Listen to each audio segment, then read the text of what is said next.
Welcome back to the channel. Today is the start of my summer series. I'm going to give you guys all things summer for the next couple of weeks. I'm enjoying summer. Well, it's not really here yet, but stick around. We're about to talk homeschool summer schedule. Welcome to the channel. My name is Morgan of the Life of Tillmans. If this is your first time, welcome. I'm so happy to have you here in this space. While you're here, go ahead, hit the subscribe button, like, share, and click that bell so that you will not miss any of the uploads here on the channel. If you've been with me before, thank you for coming back. I appreciate you. Let's get started. Summertime is coming. Officially, it's not until like the end of May, somewhere in June, blah, blah. But we all know that summertime happens. What do you do as a homeschool family when it comes to summertime? Some people follow a traditional school schedule, August to May, and that's completely fine. And some people choose to homeschool through the summer. Some people do 6 weeks on, 1 week off. Some people do 4 weeks on, 1 week off. It all just depends on whatever floats your boat in your household. Here at the Life of Tillmans, we school year round. Yes. All the time we are schooling. Does that mean that we don't take breaks? Absolutely not. We do. We take breaks. We go on vacations. We take holidays off, things of that nature. But we are constantly learning in our home. And a lot of people don't like that, or some people do. Whichever you are, it's totally up to you because it's all about what you do in your homeschool and what works for you. The reason why we school year round, because we can. No, but seriously, the reason why we do it is because I want to keep the rhythm going. Whatever our school year rhythm has been, I'm all about keeping that train chug, chug, chug. I think I can, because it's so important. I feel like when you stop school for an extended period of time, 2 months, 3 months, summertime, that's how it is. Everyone gets out of a rhythm. Me personally, I'm like, do we have to start school again? Yes, we absolutely do. And then the children are like, I don't want to do this anymore. I don't want to sit down. I don't want to do this type of learning. I just want to play. Like, I'm in summer mode and I want to stay that way all the time. We all are guilty of that. So in order to decrease the size from all of us, parents included, I made the decision 3 years ago, that we would school year round. Another reason is because children tend to forget. If they are off for an extended period of time, they forget, and you have to deal with the backslide and having to refresh. And sometimes that refresh can take a long time if they have forgotten whatever the concept is that they were learning. So I don't want to have to backtrack. I think that does a lot and it wastes our time. Basically, is how I feel about that. I feel like it wastes our time when we have to backtrack over things for an extended period of time because we took an extended break. For us, we don't necessarily need an extended break. And so I don't want to deal with the backtracking. I want to eliminate that. The last reason why we school year round is because I don't want to teach our girls that learning is set during a specific time of year. You learn August to May. That's it. That's what that feels like to me, and it sets boundaries and borders that I don't want for our girls. I feel the same way about the homeschool day in itself. On a Monday, we stop homeschool at 3 o'clock.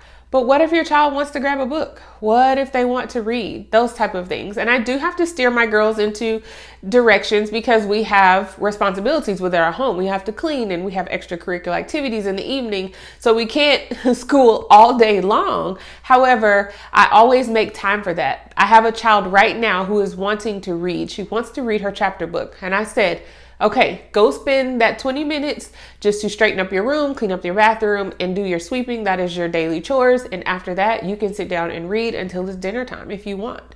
So we have to make allowances for those times. I just don't want them to feel like I'm only allowed to pick up a book on Monday through Friday from 9 to 2:30, or I'm only allowed to school from August to May, and the rest of the time I just do whatever. So those are my reasons for us schooling year round. And it's just fun. And you get stuff in. You get to do stuff. So what does that schedule look like? Okay, so now you're probably wondering, okay, what does that schedule look like? That schedule for us during the summer is a slightly bit lighter load. And why? Because you're thinking, well, it's summertime. You just said you don't want to tell your kids that they can only learn a certain amount of time. The reason why we do a lighter load is because my girls have a lot of friends who are in public school. One thing that they want to do, because their public school friends are out during the summer, is they want to spend a little bit more time with them, because we don't necessarily get to spend that time during the official school year. So we do spend more time with them. We also take the summer to go on more field trips. We travel more often. We just do more things outside. And so we take a little bit of a lighter load so that we can accommodate those things. We also add in extracurricular activities that my girls may not have time to do throughout the regular year, because a lot of times extracurricular activities, basketball, gymnastics, swimming, things like that, they also go on a school schedule. Now, we will do definitely more swimming. Obviously, summertime is hotter where we are, so swimming is like on the list. But there are other things that only go based on a traditional school schedule. And so we have to change things up so that our girls can have those activities during the summer at a time also that is convenient for us.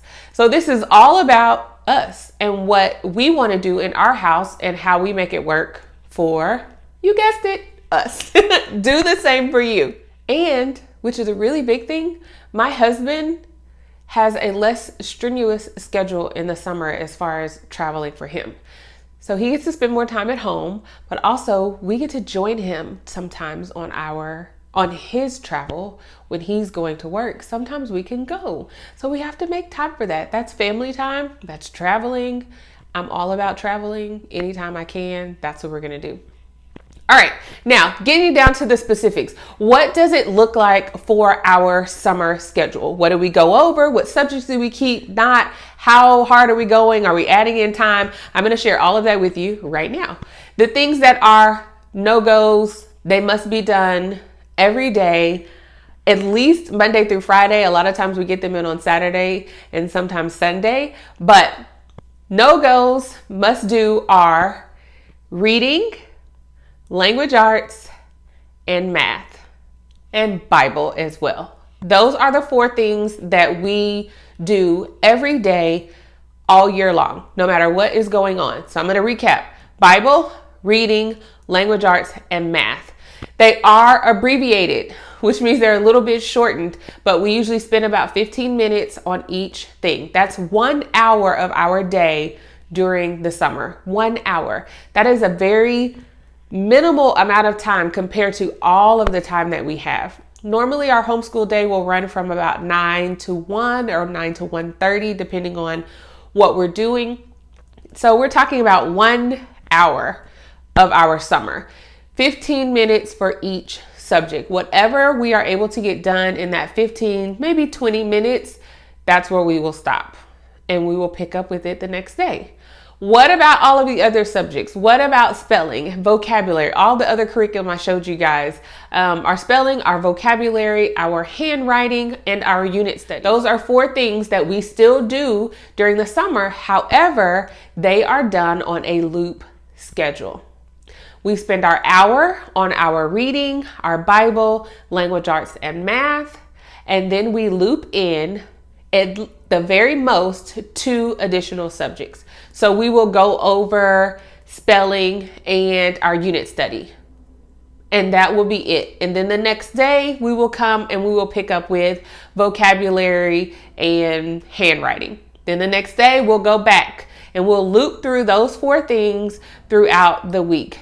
We also add in every week, and it's not a designated day, but we add in a day for games, field trips, play dates, as well as crafts. Those come in once a week. We do not do field trips every week. We cannot afford that unless I'm finding free things or very low cost items, but I do add in a field trip once a month.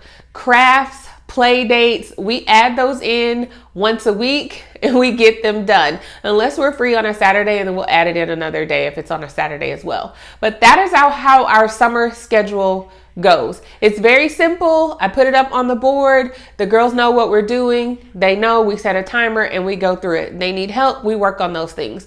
And that is how we move through our summer. It's very easy, very simple. What this does is allow for additional items for us to do and have a good time doing them. And it does not mean that we don't have a good time during the school year, because we absolutely do. I will say that during the school year, we do way more crafts and I'll say fielding, going outside and things like that during the school year than what we would in the summertime. It's more school related things. So our play dates are not going to be school related. Our crafts probably won't go with any specific unit study or topic. We're just going to get into this closet back here, grab some stuff and start creating. Our games may or may not be educational games. It all just depends on what we choose to pull out. We could play Monopoly if that works with money, but we're just pulling out games just to play and have games. Our field trips may not have anything to do with what we're learning, just simply a place that we want to go. What I consider field trips, we may go to an amusement park,